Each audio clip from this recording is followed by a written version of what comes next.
और सही बुखारी में मौजूद है कि रसूल पाक अलैहिस्सलाम भी अल्लाह की नेमत है। लक़द मन्नल्लाहु अलल मुअमिनीना इज़ बअस फ़ीहिम रसूला। रब फरमाता है, मोमिनो मैंने तुम्हारे ऊपर एहसान किया है,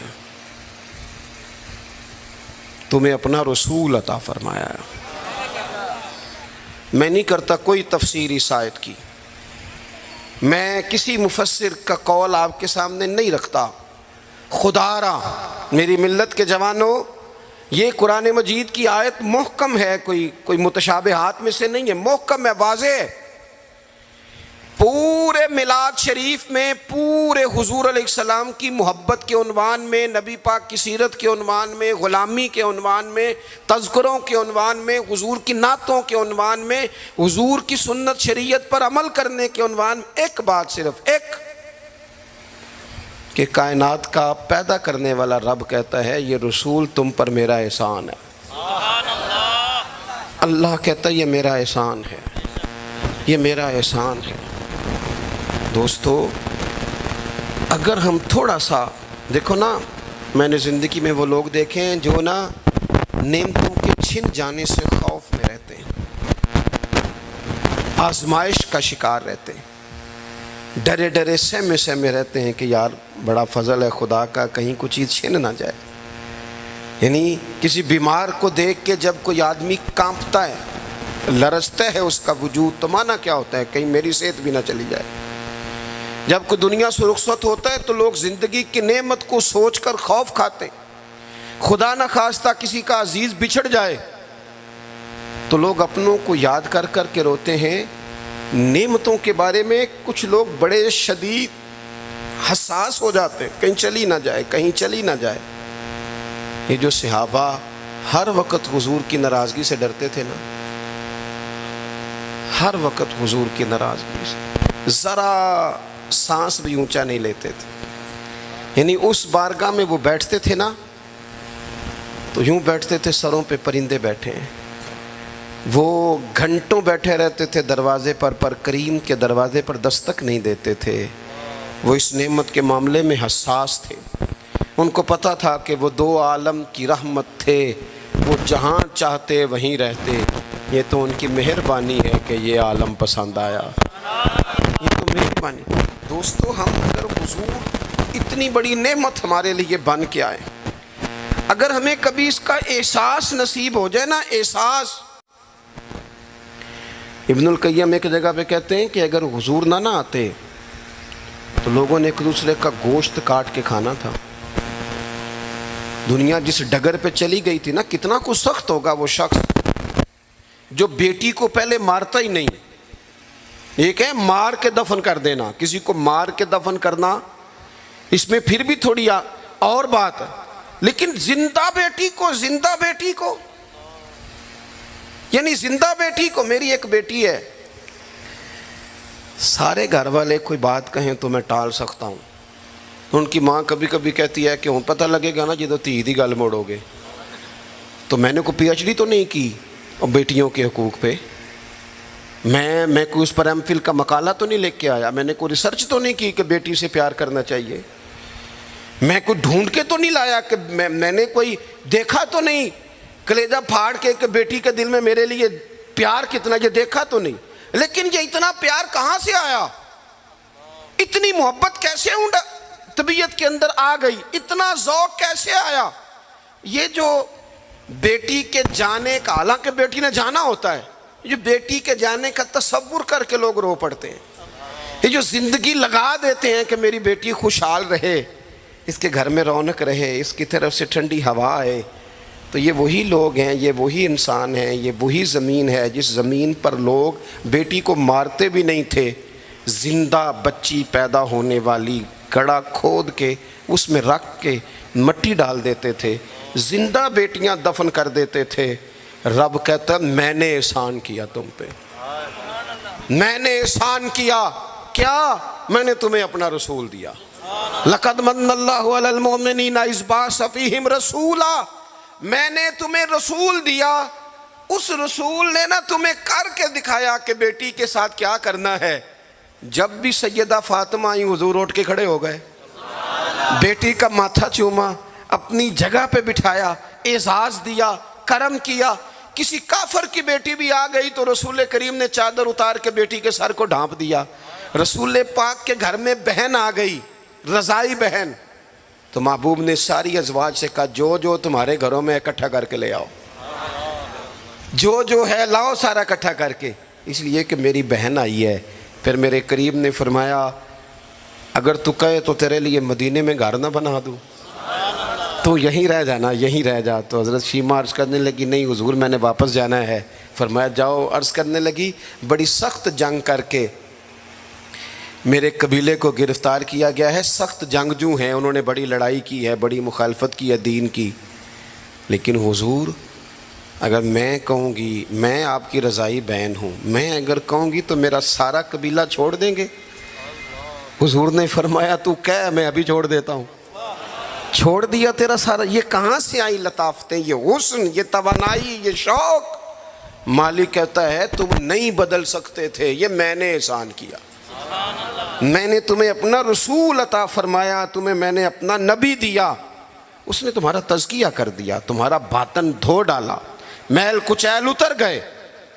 कमा अरसलना फीकुम रसूलन मिनकुम यतलु अलैकुम आयातिना व युज़क्कीकुम, उन्होंने कुरान पढ़ पढ़ के तुम्हारा तज़किया कर दिया, बातन धो डाले। ये मोहब्बतें सीना बसीना आ रही हैं। हुजूर ने ऐसा तज़किया किया है कि अब दिलों में शौक़ और तरह के हैं, दर्द और तरह के हैं, बातें और तरह की।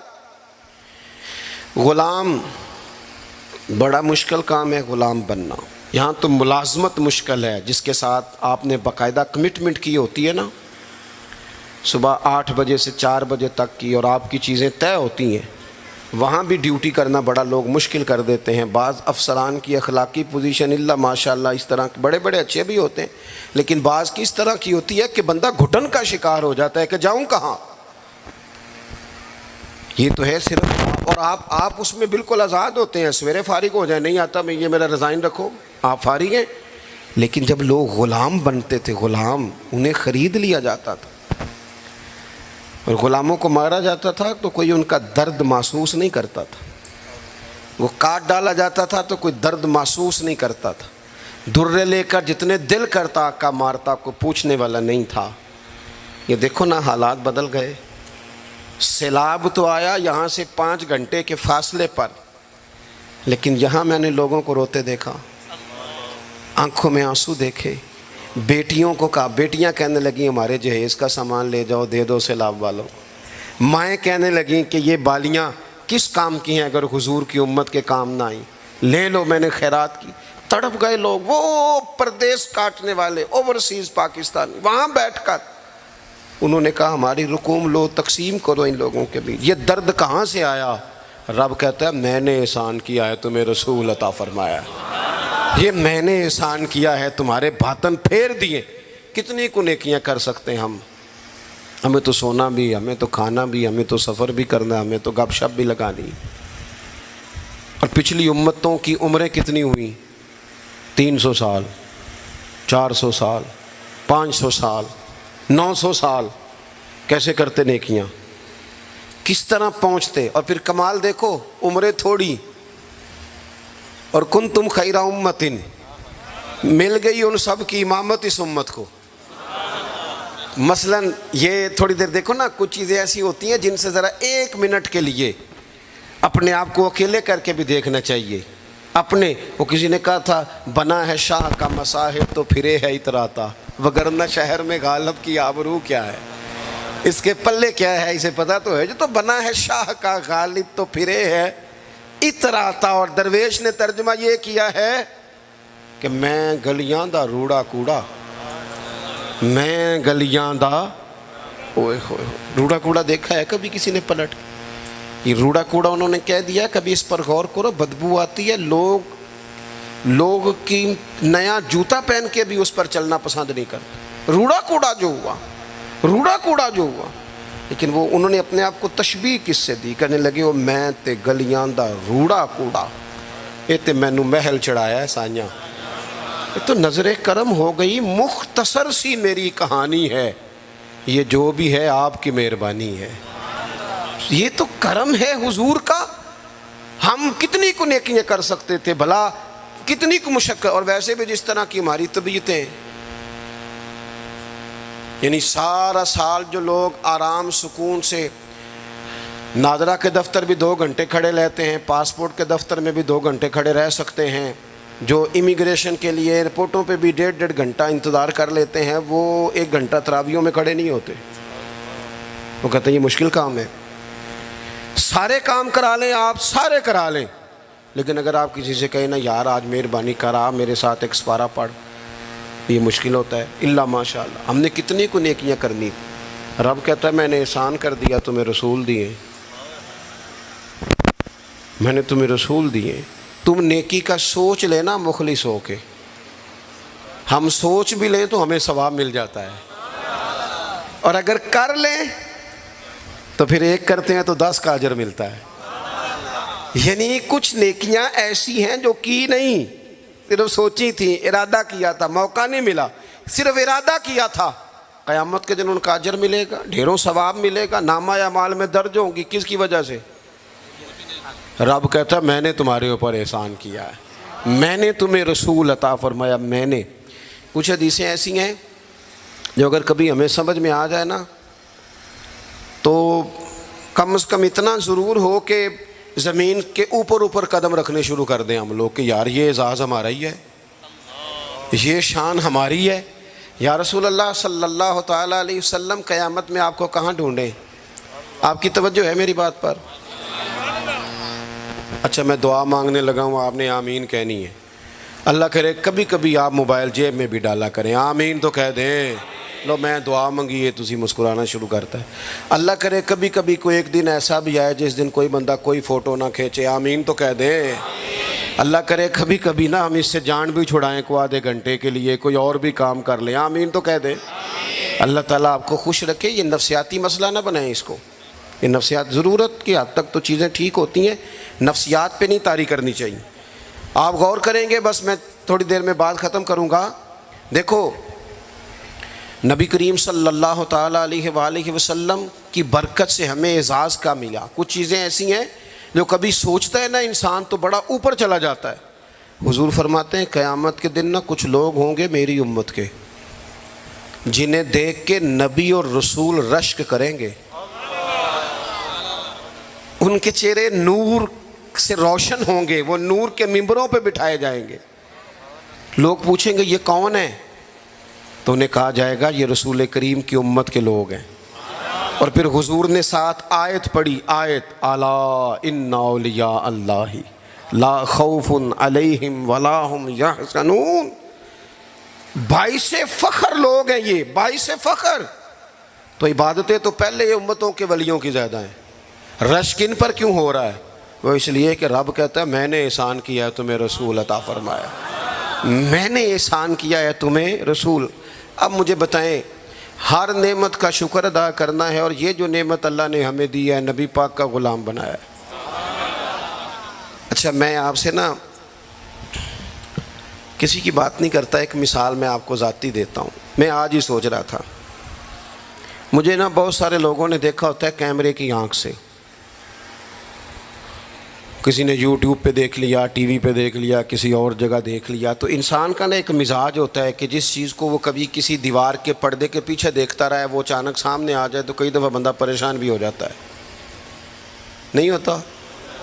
चलिए अल्लाह आपको जज़ाए। तुसी परेशान हो ना इसलिए कह रहा हूँ, कभी कभी बंदा परेशान भी हो जाता है। मैं ना इत्तेफाक की बात है, मेरी ज़िंदगी कुछ ज़्यादा मसरूफ़ है। कल मैं सुबह 11 बजे घर से निकला था कल, और रात को कोई 12 बजे लगभग आया था, और सुबह मैं फिर को तकरीबन 8:30 बजे का अल्लाह की तौफीक से फिर मैं सफ़र में हूँ।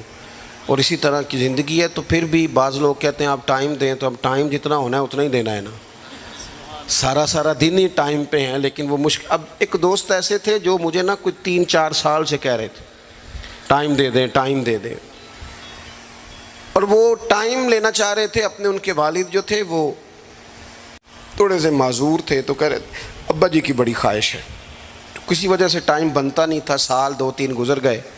बिलाखिर वक्त बन गया, मैं उनके घर गया महफिल पे। अब वो मुझे अचानक देख के ना, तो हालत उनकी इस तरह की हो गई कि वो जो कुछ भी घर में मौजूद था ना, जो भी, यानी जो सालन कल का पका था वो भी ले आए, वो उठा, अचार भी ले आए। और इस तरह का उस बंदे का मोहब्बत का अंदाज़ हो गया, प्यार की लेवल इस तरह का हो गया कि वो यानी गिलास में पानी डालते उसमें उन्होंने चाय डालनी शुरू कर दी। अब मैं उनकी कैफियत देख रहा हूँ। कुछ अमीर लोग भी बड़ा प्यार करते हैं, लेकिन बाज़ औक़ात गरीबों में जज्बात ज़रा ज़्यादा होते हैं। कुछ गरीबी थी, कुछ वो जज्बात थे, कुछ वो शौक़ था, कुछ वो दर्द था, कुछ वो समझ नहीं आ रही। तो मैंने उनको तसल्ली दी। मैंने कहा बुज़ुर्गों, आप बिला वजह परेशान हो गए, मैं तो देहाती सा छोटा सा किसान का बेटा हूँ, सादा सा बंदा हूँ। मेरे लिए तो आपने, वैसे आपने टीवी पे देखा है तो आपको वो थोड़ा अजीब लग रहा है, वैसे आप मुतमिन नहीं, ऐसी कोई बात नहीं है। उन बुज़ुर्गों ने मुझे कहा कि मौलाना, मैं आपको 3, 4, 5 सालों से सुन रहा हूँ, आपको मेरी कैफियत का नहीं पता।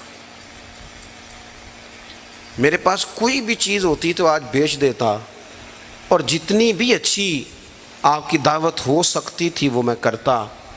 मैं बुज़ुर्गों की बात अपने लहजे में वो कह रहे थे, मैं उनकी बात पर गौर करने लग गया, और मैंने देर तक उनकी बात पर गौर किया। मैंने कहा मैं बिल्कुल किसी काम का आदमी नहीं, बेकार आदमी हूँ, मुझे पता है अपने आप का, मन आनम के मन दानम।